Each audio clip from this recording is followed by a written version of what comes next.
ગયા શનિવારે હું સોમનાથ જતો હતો Vande Bharat એક્સપ્રેસમાં. During the journey એ ભાઈ ક્યારું એનો પોતાનો પોર્ટફોલિયો છે એ શનિવારે પણ આમ ચેક કરતા હતા. મારાથી રહેવાનો નહીં. એટલે ઓબ્વિયસલી છે કે હું તેની બાજુમાં જઈ અને બેઠો અને થોડીક ચર્ચા કરી. અચ્છા.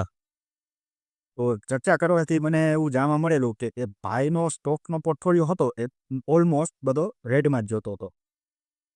એકાદ બે સ્ટોક હતા એવા કે જે ગ્રીનમાં ચાલતા હતા. તો વધુ વિગત જાણવાથી મને ખ્યાલ પડ્યો કે ભાઈએ મોસ્ટ ઓફ જે ટિપ્સ લીધેલી હતી એ પોતાના ફ્રેન્ડ્સ પાસેથી લીધેલી હતી.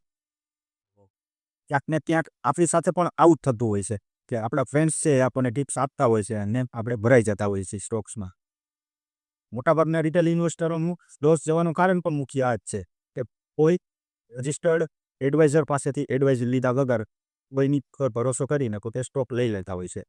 મુખ્ય કારણ લોસ જવાનું એ પણ છે કે કયા સ્ટોક્સ ક્યારે લેવો અને ક્યારે તેમાંથી પ્રોફિટ બુક કરીને નીકળી જવું. તો આપણને આ વસ્તુની ખબર નથી પડતી, પણ આપણે મ્યુચ્યુઅલ ફંડની અંદર ઇન્વેસ્ટ કરી અને પ્રોફેશનલ ફંડ મેનેજરનો એક્સપિરિયન્સ લઈ અને ઇન્વેસ્ટ કરવું જોઈએ, જેથી આપણે લોસ જવાના ચાન્સ છે તે બિલકુલ ઓછા થઈ જાય છે. તમારે પણ કયા મ્યુચ્યુઅલ ફંડની અંદર ઇન્વેસ્ટ કરવું એ જાણવું હોય તો નીચે કોમેન્ટમાં લખો Vande Bharat express. Mutual fund निवेश बाजार जोखिमों के अधीन है। योजना से संबंधित सभी दस्तावेज ध्यानपूर्वक पढ़ें।